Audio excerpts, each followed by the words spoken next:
Presidente Santos dice que se decreta el cese al fuego bilateral y definitivo con las FARC hasta el próximo 31 de octubre. Timochenko le pregunta al gobierno si a partir del 31 de octubre, último día del cese bilateral, vuelve la guerra.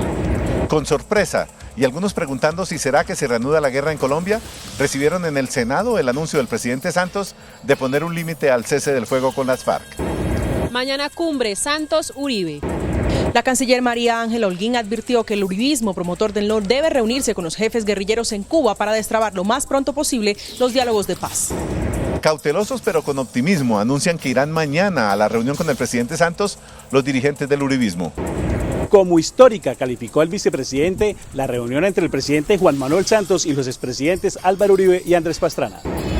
Gina Parodi se va del Ministerio de Educación. Encargado queda el viceministro Francisco Cardona. Granizada y torrencial aguacero en el norte y occidente de Bogotá causa inundaciones en vías, retrasos en vuelos y problemas en el tráfico. Todos quieren evitar al Pereira en la B. Solo faltan 2 fechas. Opciones. Chanel seduce en la Semana de la Moda de París con una pasarela que nos sumerge en un mundo tecnológico. La verán al final de la emisión cuando los espero desde el Museo del Oro con Circuito Arte Moda, hoy dedicado a la joyería. ¿Qué tan fuerte es el papel de las blogueras de moda en la industria textil? Al final de la emisión, los pros y los contras de esta profesión. Buenas noches. Nuestros secretos de hoy. 1. ¿En qué lugar de Colombia hay más ocio? 2. En casa de herrero, asadón de palo. 3. Nace la inteligencia en las máquinas. 1, 2 y 3 al cierre.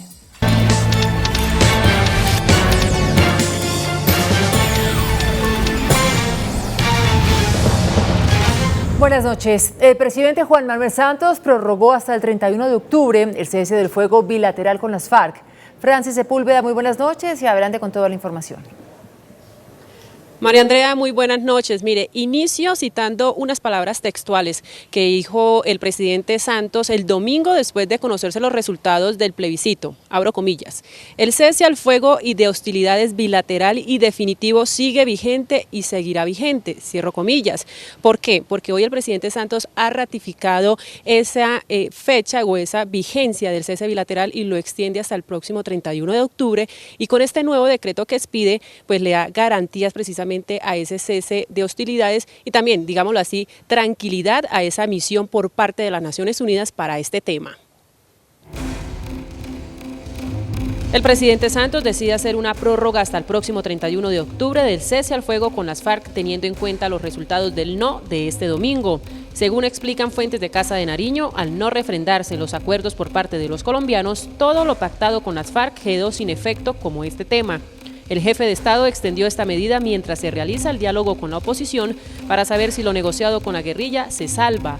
Llegado el 31 de octubre, el presidente Santos tomará una nueva decisión si amplía nuevamente la fecha del cese al fuego con las FARC o no.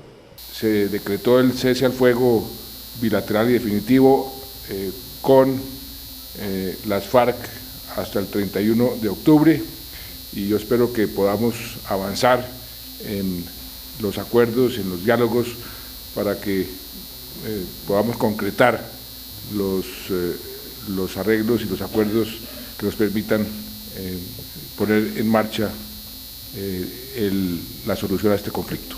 El jefe de Estado resaltó y celebró la reunión que sostendrá con los expresidentes Álvaro Uribe y Andrés Pastrana el día de mañana. ¿Cuáles son sus observaciones para ver si podemos introducir a través del diálogo las observaciones en ese gran acuerdo nacional que nos permita continuar en la búsqueda de la paz? No podemos prolongar este proceso y este diálogo por mucho tiempo porque estamos en una zona gris, en una especie de limbo que es muy peligroso y muy riesgoso y que puede echar al traste todo el proceso. Y el presidente Santos ha ratificado también a sus negociadores de paz, como los generales Mora, Naranjo, al doctor Frank Perk y a Gonzalo Restrepo. Un dato para cerrar. Hoy, representantes de países que han acompañado a este proceso de paz vinieron y se reunieron con el presidente Santos aquí en la Casa de Nariño, como son Eamon Gilmore, el enviado especial de la Unión Europea para el proceso de paz y el embajador de Estados Unidos en Colombia, Kevin Whitaker, pues para manifestarle el apoyo y también buscar salidas frente a esta situación. Esta es la información desde Casa de Nariño. Franci Milena Sepúlveda, CMI La Noticia. Franci, pues de inmediato los jefes de las FARC le preguntaron al gobierno si deben interpretar como un ultimátum la advertencia sobre el vencimiento del cese bilateral del fuego a partir del 31 de octubre y ordenaron a sus frentes tomar posiciones defensivas. Los jefes de las FARC se enteraron de la advertencia del presidente en La Habana, donde están reunidos con los negociadores del gobierno. Timochenko se pregunta qué pasará a partir del 1 de noviembre. Juan Manuel Santos anuncia que el cese al fuego con las FARC va hasta el 31 de octubre. ¿De ahí para adelante continúa la guerra? Pastor Alape replicó el mensaje y envió una orden a sus tropas. Todas nuestras unidades deben empezar a moverse a posiciones seguras para evitar provocaciones. Las FARC mostraron poca voluntad para renegociar los acuerdos, como lo pide el Centro Democrático. Tener voluntad de paz no significa que el acuerdo ya firmado se pueda modificar. Las FARC decretan por primera vez el cese de fuego indefinido, como resultado de los avances del proceso. El gobierno suspende los bombardeos en retribución al cese unilateral. El Frente Sexto de las FARC mata a 11 militares mientras dormían en Buenos Aires, Cauca. Se rompe el cese el fuego y el gobierno reactiva los bombardeos. Las FARC responden con una oleada terrorista en contra de la infraestructura petrolera y ataques a la fuerza pública.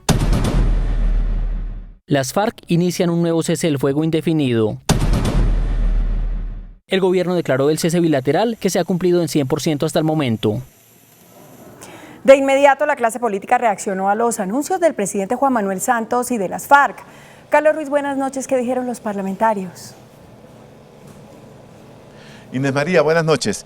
El anuncio del presidente Santos de poner como fecha límite el 31 de octubre para mantener el cese del fuego con las FARC fue recibido con sorpresa esta noche en el Senado de la República. Inclusive, algunos congresistas admitieron que tienen el temor de que a partir de esa fecha se reanude la guerra en Colombia. Pues hombre, debe haber una intención de ponerle términos para que se aclare si va a haber o no va a haber una modificación del acuerdo. Lo que queda claro es que los acuerdos han llegado a su fin. El acuerdo con la FARC ha muerto. Es que el efecto del no era en serio. El presidente Santos en buena hora prorrogó el cese del fuego hasta donde puede y hasta donde lo acompaña Naciones Unidas. De manera que tenemos hasta el 31 de octubre, que son un buen tiempo para encontrar una solución. Algo tuvo que haber pasado, sería bueno que nos contara el señor presidente por qué cambió la decisión. Y entonces que ahora nos salga con esto, el jefe del orden público en el país, es muy grave para el país. Que el país está esperando con gran esperanza resultados concretos de la reunión que mañana tendrán el señor presidente de la República con el señor expresidente Álvaro Uribe y otros líderes del no. Así las cosas, los dirigentes políticos le dan una gran importancia a las reuniones que tendrá mañana el presidente Santos con los promotores del no que ganaron el plebiscito el domingo pasado. Con Carlos Ruiz desde el Congreso de la República, CMI, La Noticia. Así es, Carlos, mañana será un día crucial para el futuro de los acuerdos de paz. El presidente Juan Manuel Santos y el expresidente Álvaro Uribe se reunirán en la Casa de Nariño para buscar un consenso sobre la paz. El expresidente Álvaro Uribe contó que él mismo promovió la reunión con el presidente Santos porque llamó al conmutador de Palacio y le pidió a una secretaria que le informara al presidente que le pedía una reunión. Esta es una grabación en video que hizo Uribe cuando llamaba a Palacio desde su carro. No, a ver si me puedes comunicar ahí con la secretaria del presidente de la República, ¿sí? Uribe después contó a los periodistas cómo fue la conversación con el presidente Santos aquí en el Senado. Yo me monté en un vehículo, llamé a la presidencia y me contestó Jorge Luis, uno de los muchachos del conmutador, le dije que me pasara a la secretaria del señor presidente, la pasó y le dije, la saludé, una señora muy amable, le dije que si el presidente me podía dar una cita. Le llego a las 11:30 y muchas gracias, presidente. El expresidente Uribe dijo que serán 2 puntos el objeto central de su reunión con el presidente Santos. El tema de las preocupaciones que nosotros tenemos, que él las conoce, si quiere que le ampliemos algunas de esas preocupaciones, etcétera, y si él ve el camino de los correctivos. El expresidente Uribe reiteró hoy que no es partidario de convocar una asamblea constituyente porque cree que los acuerdos de paz se pueden modificar sin acudir a este mecanismo.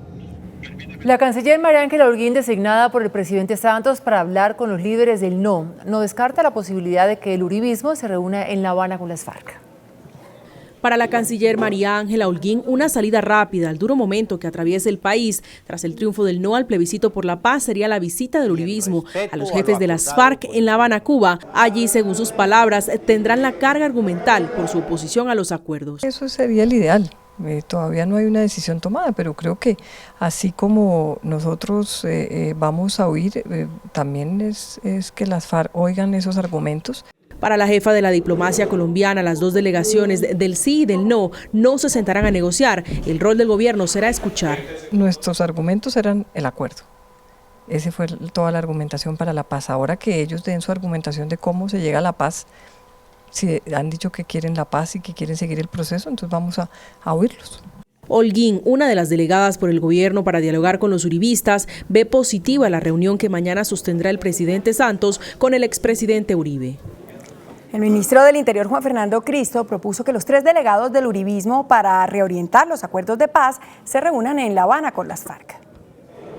El ministro del Interior, Juan Fernando Cristo, volvió hoy al Senado para apoyar el trámite de proyectos del gobierno y reconoció que el presidente Santos, sus ministros y altos funcionarios están golpeados por la derrota electoral en el plebiscito, pero saludó como un hecho positivo que los promotores del no estén dispuestos a plantear sus propuestas al presidente Santos. Todos estos temas que se plantearon durante la campaña, todas estas modificaciones a los acuerdos, pues vayan y acompañen a los delegados del gobierno, la gente del Centro Democrático, y lo planteen abierto y directamente a las FARC. Cristo aseguró que no ha renunciado a su cargo, pero que asume las responsabilidades políticas que le correspondan. Hay muchos actores que hicieron la campaña en este gobierno y en lo que cabe al Ministerio del Interior se acepta. Para el ministro Cristo, la situación planteada por la victoria del no en el plebiscito debe ser superada rápidamente por el gobierno y los dirigentes que promovieron esa actitud del electorado. El exministro Óscar Iván Zuluaga y el senador Iván Duque, quienes hacen parte de la comisión delegada por el Centro Democrático para dialogar con el gobierno, manifestaron su optimismo frente al encuentro entre el presidente Santos y el expresidente Álvaro Uribe. El director del Centro Democrático, Óscar Iván Zuluaga, quien también asistirá a la reunión con el presidente Juan Manuel Santos, aseguró que lo más importante es la disposición de las partes de poder lograr una modificación de los puntos sustanciales del acuerdo entre el gobierno y las FARC.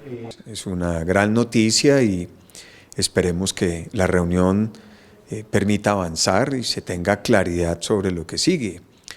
Finalmente, lo que hay que buscar es que esos acuerdos se puedan renegociar. Ese fue el mandato que se dio el pasado domingo y mañana se debe clarificar este tema y seguramente muchos otros detalles. Es el momento donde el presidente de la República también tiene que expresar su opinión sobre lo que ocurrió el pasado domingo y donde esperamos que el presidente de la República también le confirme a los colombianos su disposición de escuchar a esos millones de colombianos que se pronunciaron mayoritariamente para que se puedan corregir los acuerdos. Se espera que tras la reunión Santos-Uribe se empiece a vislumbrar una solución al limbo en el que se encuentra el acuerdo de paz entre las FARC y el gobierno. El rector de la Universidad Externado, Juan Carlos Henao, confía en un posconflicto y envió un mensaje para lograr rápidamente la aplicación de los acuerdos de paz. El rector de la Universidad Externado manifestó su optimismo frente a la actual situación generada luego de los resultados del plebiscito del pasado 2 de octubre. A pesar de lo que ha ocurrido en el plebiscito, yo creo que de todas maneras sí se viene un posconflicto. O sea, como dice la sabiduría popular, no hay mal que por bien no venga.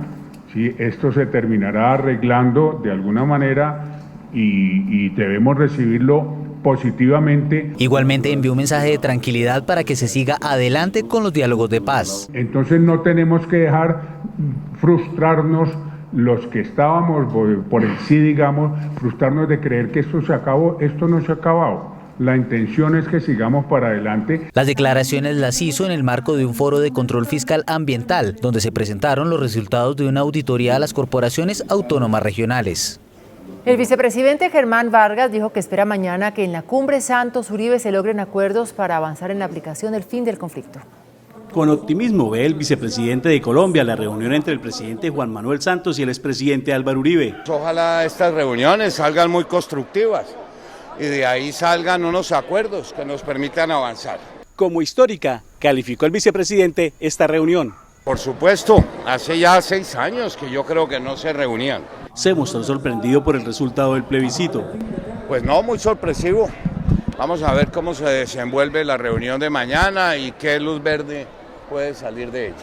El pronunciamiento lo hizo en Villavicencio, donde asistió a la firma del convenio para la construcción de un alcantarillado fluvial del barrio San Carlos. Por su parte, el ex procurador Alejandro Ordóñez pidió que todos los sectores que promovieron el no en el plebiscito hagan parte de la renegociación de los acuerdos de La Habana. Para el ex procurador, todas las corrientes promotoras del no deben ser escuchadas en la renegociación de los acuerdos. El pueblo colombiano, las mayorías del pueblo colombiano han señalado unas condiciones. Se deben aceptar para a partir de allí construir un acuerdo nacional por la paz. Aceptó ir a la reunión de mañana en Palacio, pero fijó los inamovibles para un acuerdo de paz. No impunidad, no elegibilidad para los criminales de guerra, defensa de la niñez y de la familia. Por último, mandó un mensaje al presidente Santos. Se va simplemente a oír y no a renegociar. Debe haber absoluta claridad respecto a la posición que el presidente tiene respecto a lo que dice la FARC. El ELN reconoció que el resultado del plebiscito generó un momento difícil para el país, al tiempo que se declaró dispuesto a iniciar una negociación con el gobierno. La guerrilla del ELN se pronunció por primera vez sobre los resultados del plebiscito en un comunicado difundido por internet. En este difícil momento para Colombia, el ELN reafirma decisión irrevocable de pasar a fase pública y cumplir la agenda pactada en marzo. El ELN mantiene decisión de aportar a superar cualquier dificultad que se presente y llama al presidente Santos en este mismo propósito. El proceso con el ELN instalado el pasado 30 de marzo en Caracas se mantiene congelado por la negativa de esa guerrilla a liberar a por lo menos 4 secuestrados que el gobierno asegura tienen en su poder.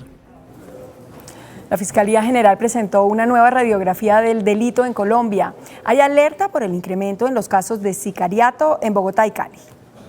El informe de la Fiscalía General revela que en la semana del 23 al 29 de septiembre se presentaron 15 casos de sicariato en Bogotá, 18 en Cali, 5 en Medellín y 7 en Cúcuta, ligados aparentemente a ajustes de cuentas. La gran mayoría de estas personas que fueron objeto de sicariato tenían algún nexo delincuencial. Entre el 1 de enero y el 1 de octubre del año 2015 se presentaron 76.471 casos de violencia intrafamiliar. En el mismo periodo, pero del presente año, van 92.673, es decir, 14 casos cada hora. Las mujeres ya no sienten ese temor que sentían antes de formular denuncia penal contra sus compañeros o esposos. El hurto pasó en el mismo periodo de 214.424 en 2015 a 231.456 en 2016. Si ha habido un aumento en este delito en particular, que ya estamos analizando conjuntamente Policía y Fiscalía. El homicidio en general y las lesiones personales disminuyeron porcentualmente, según el informe de la Fiscalía General.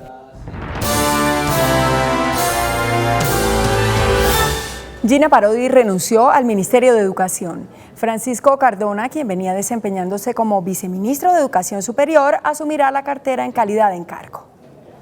Aludiendo que cumplió su ciclo, la ministra Gina Parodi dimitió a su cargo como jefe de la cartera educativa. Un ciclo en el que cumplí demostrando que la igualdad en Colombia sí es posible.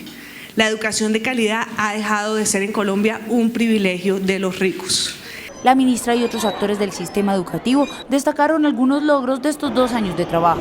Hoy más de 500.000 estudiantes pueden asistir al colegio 8 horas diarias en jornada única. ¿Cómo no destacar el aporte que ha tenido Serpilo Paga, que ha permitido que más de 20.000 jóvenes tengan acceso a la educación superior de calidad?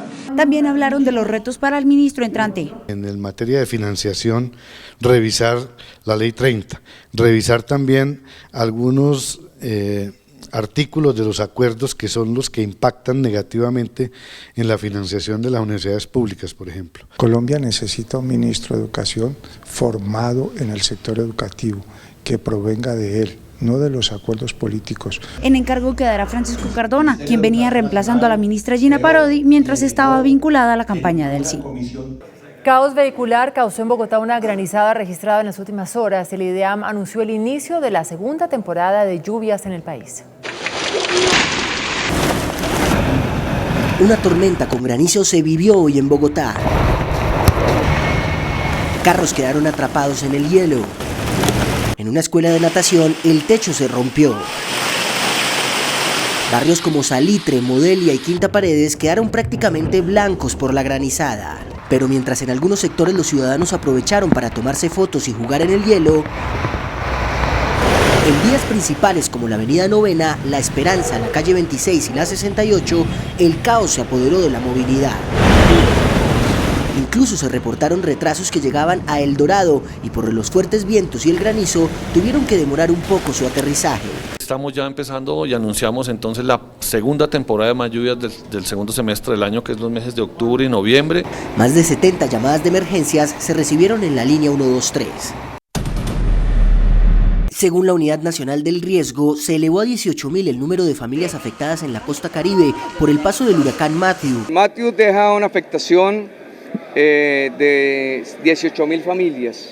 Las autoridades ya están entregando las ayudas humanitarias en departamentos como Magdalena, al tiempo que llegarán hoy a Bolívar, donde ya son 8.000 las familias afectadas. El Fondo Monetario Internacional redujo a 2.3% la proyección de crecimiento de la economía colombiana para este año. Como consecuencia de la desaceleración en gran parte de las economías del mundo, el Fondo Monetario Internacional bajó sus expectativas de crecimiento, que para el caso colombiano cayó del 2,5 al 2,2%. Las estimaciones están en línea con las del Banco de la República, que para este año espera 2,3%. Seguir apoyando sectores líderes de la economía, por lo menos el sector industrial, el sector de la infraestructura, el sector de la construcción, el sector financiero, pero sobre todo apoyar en gran magnitud al sector de la agricultura y al sector petrolero. De acuerdo con los analistas, la banca multilateral y las calificadoras de riesgo están a la espera de la reforma tributaria para continuar con un buen manejo fiscal. Y eventualmente el gobierno con su reforma tributaria que busca precisamente que el país tenga un poco más de solidez en sus cuentas fiscales. Asimismo, se espera la sustitución en materia de exportaciones. Y es que a 3 meses de concluir el año, los principales indicadores de la economía colombiana siguen en rojo. Producción industrial, exportaciones e inflación preocupan. La volatilidad de los mercados financieros y el desplome en los precios del petróleo siguen afectando a la economía colombiana, que a finales de 2015 entró en un periodo de desaceleración. El crecimiento nacional al segundo trimestre del año llegó al 2%, mientras que un año atrás estaba en el 2,5%. Este aspecto impacta negativamente en las exportaciones del país en más de un 22% en una economía que se volvió dependiente del petróleo. La diversificación y sustitución del mercado se hace necesario para una economía sostenible. Tenemos que movernos de las materias primas a valor agregado y por eso el plan de desarrollo productivo que ha liderado el señor presidente de la República. La paz traerá un gran dividendo y los resultados del plebiscito no afectarán la estabilidad económica. Sigue generando resultados, los empresarios siguen generando beneficios, seguimos recibiendo las oportunidades que ven los inversionistas internacionales. La inflación en el primer semestre se disparó a niveles del 8,6% por cuenta de los alimentos, superando el 4,74% de hace un año. Sin embargo, otros sectores empiezan a mostrar dinamismo en la economía como la industria. Pues yo diría que no, seguimos en la misma perspectiva que teníamos desde el principio del año. Para impulsar la economía, se hace necesario aumentar los ingresos a través de una reforma tributaria. Permite que el sistema tributario aliente la inversión y genere un poco más de recaudo y adicionalmente sea un poquito más equitativo. Todos estos aspectos han afectado el mercado laboral, aumentando el desempleo en 9,8%.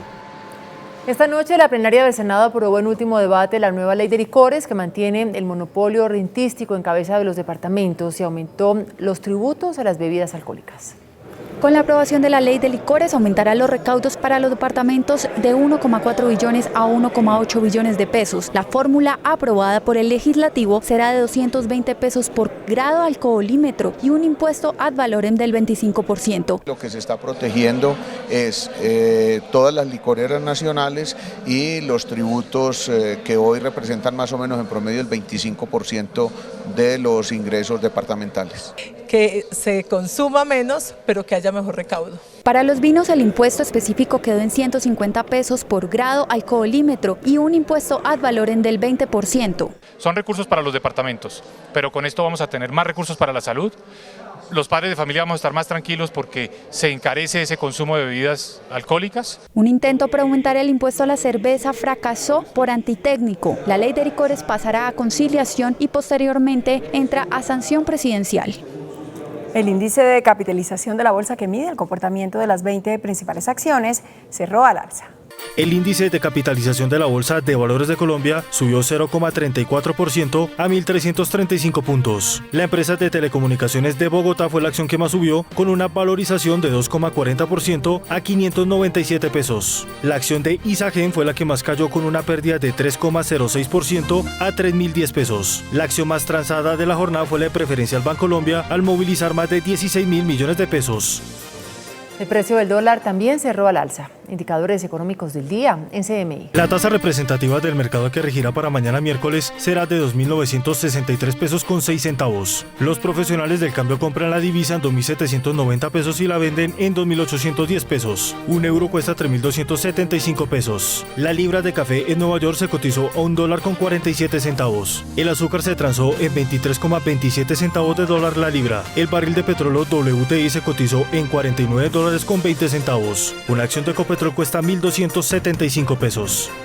La joyería de lujo se entremezcla con los tesoros del Museo del Oro. Después de comerciales, los espero desde aquí, con Circuito Arte Moda, el movimiento cultural que exalta las historias detrás de las grandes firmas. En breve conoceremos la opinión de reconocidas blogueras de moda sobre la crítica que hizo una importante revista de moda contra su profesión. Hola, muy buenas noches.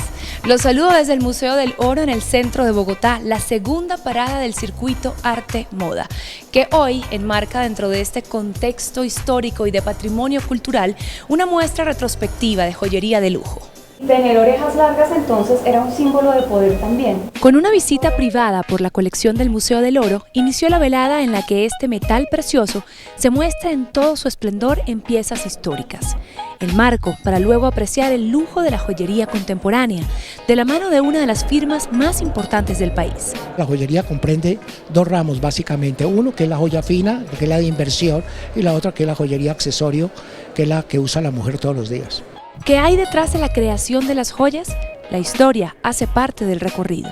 Los orfebres precolombinos, hay vestigios año 800 después de Cristo o hasta 1600, a donde la fabricación de la joyería es exactamente igual a los procesos que hoy seguimos. Experiencias de interconexión, el ayer y el hoy, historia, arte y moda. En un escenario alusivo al mundo digital y con fuertes referencias a la saga Star Wars, la firma Chanel presentó su esperada pasarela en la Semana de la Moda de París. Chanel convirtió el Gran Palacio de París en una base de datos para presentar su nueva colección. Una pasarela primaveral que le apostó a la elegancia clásica de la casa con toques urbanos. Las gorras fueron el accesorio estrella, acompañando cada uno de los looks, que llamaron la atención por los brillantes verdes, las impresiones gráficas y por supuesto el famoso tuit de la firma, que para esta temporada se mezcla con líneas brillantes en relieve y en lentejuelas. El uso de la seda y el encaje en prendas con transparencias contrastó con el tejido de origen escocés. Las faldas con aberturas de cremallera a la mitad que se llevaron medio abiertas para dejar ver el encaje de las prendas interiores. En tiempo de tendencia, los blogueros de moda se han convertido en grandes catalizadores e inspiradores a través de sus redes sociales. La Biblia de la moda, la revista Vogue, pone la lupa sobre el verdadero papel de ellos en esta industria.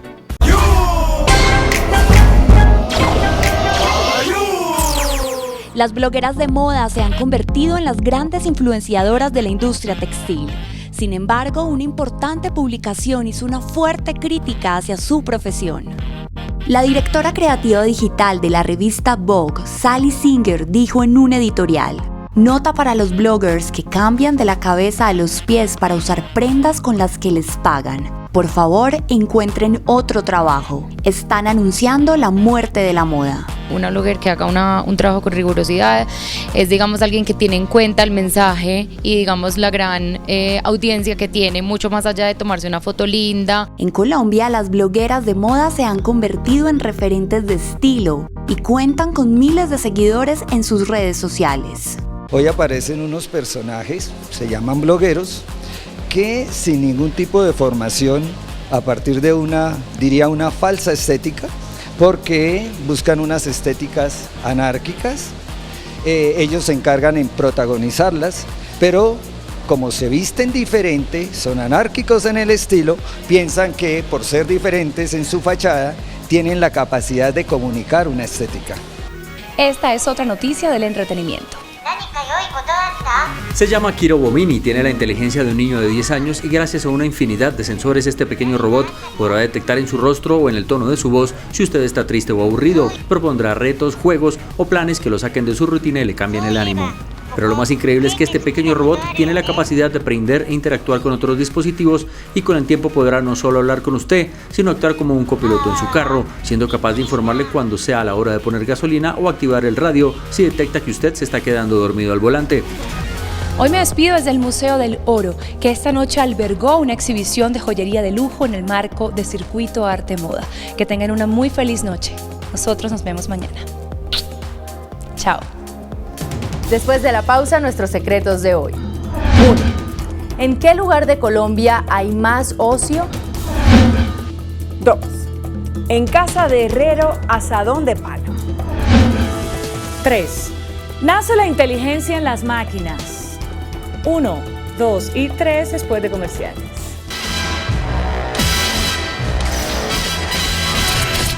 Nuestros secretos de hoy. 1.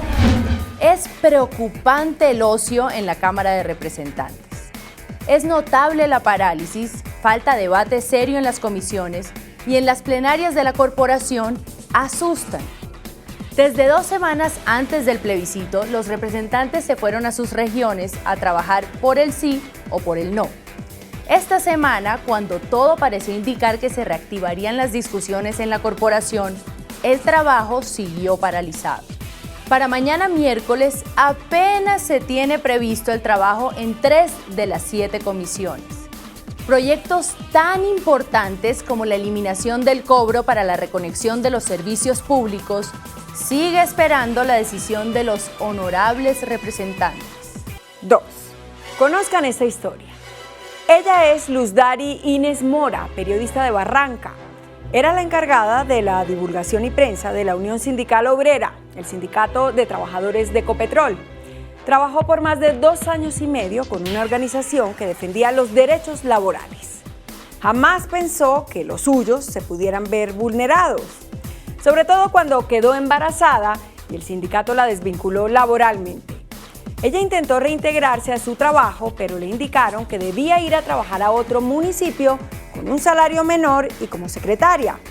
Luzdari no aceptó e intentó conciliar con la USO su salida y no fue posible. La Unión Sindical fue demandada por su trabajadora y ahora, 8 años después, el juez laboral de Barranca falló a favor de Luzdari por haber tenido en el momento del despido un contrato a término indefinido. El juez ordena en primera instancia el reintegro a su puesto de trabajo como periodista y una indemnización por concepto de salarios. En casa de herrero. 3. En el evento más esperado del año para los seguidores de Google, la gigante digital marcó un nuevo campo de batalla en el mercado, la inteligencia artificial. Hoy presentó su nuevo teléfono llamado Pixel, según expertos, mejor que el último iPhone 7. Con una cámara de 12 megapíxeles, es capaz de tomar fotos y grabar videos en 4K, es decir, con una calidad 4 veces superior al High Definition. El alma de este nuevo dispositivo es un programa bautizado como Google Assistant, un asistente personal que aprende a conocer al usuario, sus gustos, sus necesidades, sus costumbres, a medida que interactúa con él. Este asistente funciona con la voz del usuario y está tan optimizado que no funciona con comandos, sino a través de una conversación normal y fluida. Las instrucciones se dan con la voz, y si quiere una experiencia aún más sorprendente, el poderoso Google Assistant va de la mano de otro nuevo dispositivo llamado Google Home, para conectar de manera inalámbrica con todos los dispositivos de su casa: el televisor, el equipo de sonido, el computador, la tableta, la nevera, las cortinas o las luces. Y así, usted, solo con su voz, podrá manejar todo en su hogar. Su asistente sabrá, además, cuando usted tiene hambre y le recomendará restaurantes e incluso pedirá la comida por usted. La única crítica hasta ahora es a los precios. Este teléfono Pixel tendrá un costo de $900, es decir, entre 2 y 3 millones de pesos. Este increíble teléfono tiene digitalizado todo lo que hacemos las mujeres, excepto decir cuándo sí y cuándo no. Hasta mañana, que descanse.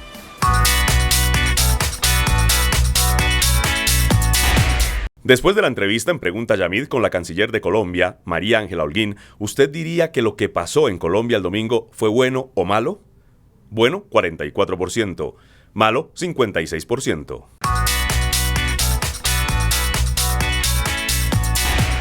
La Contraloría General detectó irregularidades en la suscripción de contratos por 10.000 millones de pesos en 16 corporaciones autónomas regionales. Muy bien, hasta aquí las noticias y no se muevan que ya viene hashtag.